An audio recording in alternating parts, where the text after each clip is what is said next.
রংপুরের মানুষকে অনেকে বলে তারা নাকি বোকা, তারা নাকি মফিজ। আরে বেটা, এই রংপুরের মানুষ না থাকলে দেশটা সেকেন্ড টাইম স্বাধীনিত হতে পারতো না। রংপুরকে তোমরা মফিজ বলো, রংপুরকে তোমরা বোকা বলো, মাথায় রাখবা রংপুরের মানুষ আর কিছু ভালোবাসুক বা না বাসুক, তারা কোরআনকে ভালোবাসে, তারা ইসলামকে ভালোবাসে। আপনি অন্য জায়গায় মাহফিল করেন না, রোদের মধ্যে লোক কোথায় পান আমি দেখবো আপনাকে?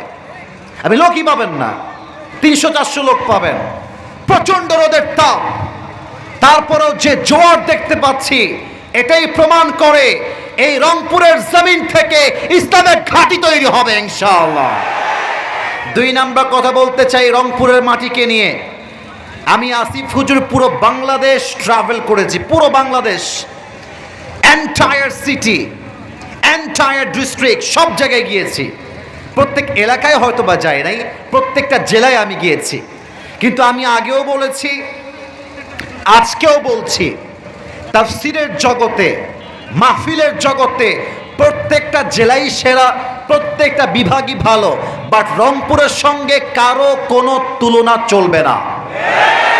এখানকার মানুষ এমন জোশে থাকে, এদেরকে যদি জিহাদের জন্য ডাক দেওয়া হয়, এটা আমার মনে প্রাণে বিশ্বাস, অসংখ্য যুবক বুকের তাজা রক্ত দেওয়ার জন্য প্রস্তুত হয়ে যাবে। আল্লাহ রংপুরের জমিনকে কবুল করুক, পড়েন সবাই আমিন। আপনারা কি আমার কথায় কোনো বিরক্ত বোধ করছেন প্রিয় ভাইয়েরা? আজান পর্যন্ত থাকা যাবে নাকি যাবে না? আমি এসেছি 2:45-এ, এখন 30 মিনিটস অলরেডি ইটস ডান, এটা শেষ।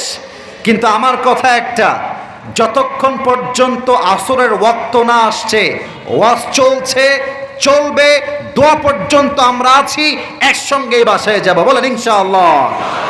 আপনাদের বউ আছে কার কার একটু হাত তোলেন, বউ আছে?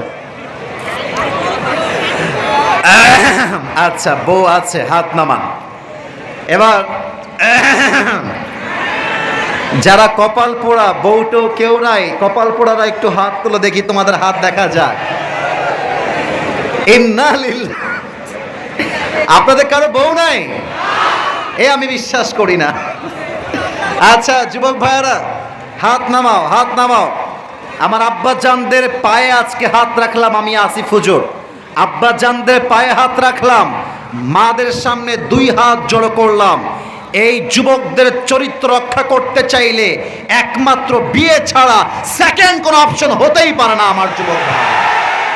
এদেরকে R15 দিয়ে খুশি করা যাবে না। আয় বাবা, নিজের পায়ে দাঁড়া, দাঁড়িয়ে তারপর তুই বিয়ে কর। মাথায় রাখবেন, নিজের পায়ে যতটুকু দাঁড়িয়েছে দাঁড়াক। বাবা হিসেবে আপনার দায়িত্ব এটা বলা যে বাপ তুই বিয়ে কর, চরিত্র বাঁচা, দরকার হলে 1 বছর আমি তোকে দেখবো, তোর বউকে আমি বাপই দেখবো, ঠিক কিনা বলে? বাংলাদেশে আইন করা হয়েছে 18 বছরের নিচে নাকি কোনো মেয়ে বিয়ে করতে পারবে না। আমার প্রশ্ন হচ্ছে, 18 বছর নিচে বিয়ে করতে পারবে তা মেনে নিলাম, কিন্তু 13 বছরের যেই মেয়েটা পার্কে গিয়ে ইজ্জত বিলীন করছে, টিকটক করছে, ইজ্জতের ধাজিয়া উড়াচ্ছে, তার জন্য আপনার আইনটা পাস হবে কবে?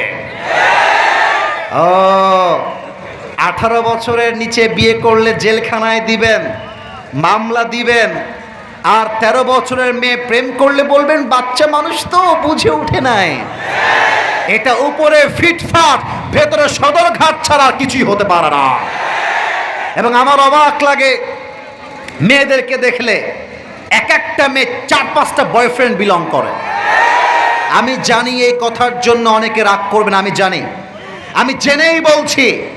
আমার কথা একটা, যেই মেয়েগুলো আজকে টাকা পাইলে, সরকারি চাকরি পাইলে বুইরা টাকলার সঙ্গে বিয়ের পিড়িতে বসে যায়, এই মেয়ে জীবনে যাই পাক আর না পাক সুখের সন্ধান কোথাও খুঁজে পাবে না। অতএব আব্বা জানদেরকে বলবো, আব্বা জান, will never ever happen। এর অর্থ হলো, আল্লাহ আমার কপালে যা লিখে রেখেছে কেউ চাইলেও তা কাটতে পারবে না, আর আল্লাহ আমার কপালে যা লিখে রাখেন নাই, 1000 চেষ্টা করলেও কেউ তা আমাকে দিতে পারবে না। অনেক যুবক ছ্যাঁকা খেয়ে বেকা হয়ে গেছে। কোনো একটা মেয়েকে পছন্দ করতো, মেয়েটা ছেড়ে আর এক জায়গায় বিয়ে করে নিয়েছে। ইট কুড বি হ্যাপেন, হতে পারে। আরে বেটা, বেটা মানুষের তো ছ্যাঁকা খাওয়ার কোনো চান্সই নাই। ছ্যাঁকা খাবে মেয়েরা, তাদের জন্য একটা বিয়ে জায়েজ, তোমার জন্য আমার জন্য 4টা বিয়ে জায়েজ। কোন মেয়ে তোমাকে চিট করে একটা বিয়ে করবে, ও একটা বিয়ে করবে, তুমি 4টা বিয়ে করে দেখায় দিবা। तू नहीं तो कोई और सही, कोई और नहीं तो कोई और सही, बहुत लंबी है ये जमीन, मिलेगी लाखों हंसी, इस जमाने में सनम तू अकेला तो नहीं। তোমার মতো সকিনা জরিনা ছাড়লে আমি রংপুরের ছেলে, আই ডোন্ট কেয়ার। তুমি গিয়েছো তো কি হয়েছে, আর একটা বেটার অপশন আল্লাহ আমাকে দান করবে, ঠিক কিনা বলেন? আল্লাহ যা লিখে রেখেছে তার বাহিরে কিছু হবে না, আর আল্লাহ যা লিখে রাখেন নাই হাজার ক্ষমতা দিয়ে চেষ্টা করলেও তা হবে না। একটা প্রবাদ বাক্য আছে, দেখা যাক আপনারা ধরতে পারেন কিনা। শুরুটা আমি বলবো, সেকেন্ড পার্টটা আপনারা বলবেন। মারে আল্লাহ, রাখে কে? I got the right answer. আবার রাখে আল্লাহ, মারে কে? মারে আল্লাহ।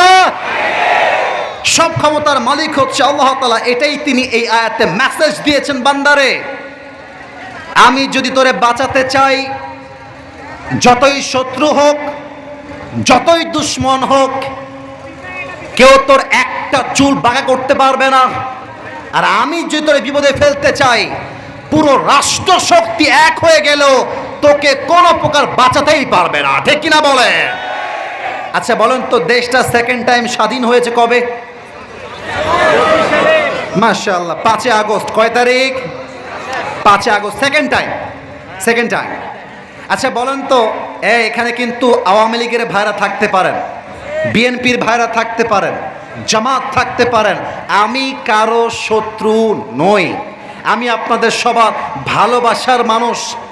5 আগস্টের দিনেও কিন্তু তাদের হাতে আর্মি ছিল, র্যাব ছিল, বিডিআর ছিল, সেনাবাহিনী ছিল, দলের লোক ছিল, কর্মী ছিল, নেতা ছিল। কিন্তু আল্লাহ বলেছেন আমি তোরে নামাই ছাড়বো, কোন সেনাবাহিনী চাইলেও তোর ক্ষমতার চেয়ারকে আটকে ধরে রাখতে পারবে না। আল্লাহ যা লিখে রেখেছে হবে, আল্লাহ যা লিখে রাখেন নাই তা হবে না, এটাই হচ্ছে মেসেজ।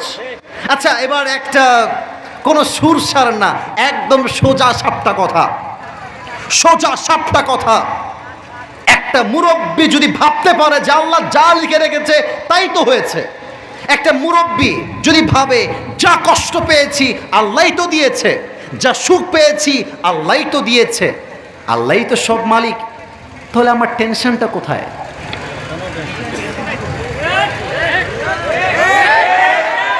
আমার অভিযোগটা কোথায় রে ভাই? সবই তো আল্লাহ করছে। এবার বলেন তো, যা কিছু হয় এটার পেছনে একটা কল্যাণ আমাদের জন্য রেখে দিয়েছে কে? তো ভালো হোক খারাপ হোক সব আল্লাহ করেছে, আমার কোনো অভিযোগ নেই। আমি তো বিশ্বাস করি আধারে ভয় পেও না, আলো আছে আড়ালে, অন্ধকার পালিয়ে যাবে তুমি উঠে দাঁড়ালে। এবার বলেন তো, আমাদের জাতির পিতার নাম কি ছিল? সন্দেহ আছে অনেকের মনে, মনে হয়। Okay, let me ask you the same question again. আবারও প্রশ্ন করছি, বলেন তো রংপুরের মিঠাপুকুরের ভাইয়েরা, আমাদের জাতির পিতার নাম কি? কোন ব্যক্তিকে জোর করে চাপাই দিলে জাতির পিতা হওয়া যায় না। জাতির পিতা হওয়ার জন্য বুকের তাজা রক্ত দিয়ে পরীক্ষায় পাস করতে হয়। ইব্রাহিম আলাইহিস সালামকে নমরুদ বলছে, ইব্রাহিম এই দেখ আগুনের কুণ্ডলী তোর সামনে, হয় আল্লাহকে ছাড়, না হয় তোকে আমি আগুনে পুড়িয়ে মারব। ইব্রাহিম বলছে এক কথা, আমার জীবন যাবে, আমার ঈমান যাবে না। আমার বুকের তাজা রক্ত ঝরবে, আমার ঈমানে কোনো ত্রুটি আসতে দেওয়া যাবে না, ঠিক কিনা বলে? নমরুদ বলছে, এই শোনো, ইব্রাহিমকে এখনই আগুনে ফেলিয়ে দাও। এবার জিবরাইল বলছে, ইব্রাহিম তুমি আমার কাছে সাহায্য চাও, আমি তোমাকে বাঁচায় দিব। ইব্রাহিম আলাইহিস সালাম বলছেন, আমি তো এমন কোন রবের ইবাদত করি না যেই রব তার বান্দার দুঃখ কষ্ট নিজের চোখেই দেখে না। হাসবুনাল্লাহু ওয়া নি'মাল ওয়াকিল, আমার রব আমার জন্য যথেষ্ট, তোমাকে আমার কোনো প্রয়োজন নেই। আগুনে যখন ফেলা হলো, আল্লাহ বললেন কুলনা ইয়া নারু কুনি বারদাও ওয়া সালামান আলা ইব্রাহিম, হে আগুন আমার ইব্রাহিমের জন্য তুমি শান্তিদায়ক ঠান্ডা হয়ে যাও। যখন আগুনে নিক্ষেপ করা হলো, দেহের চামড়া অঙ্গ প্রত্যঙ্গ গলে পুড়ে ছারখার হয়ে যাওয়ার কথা, কিন্তু আল্লাহর আদেশ আগুন ইব্রাহিমের দেহের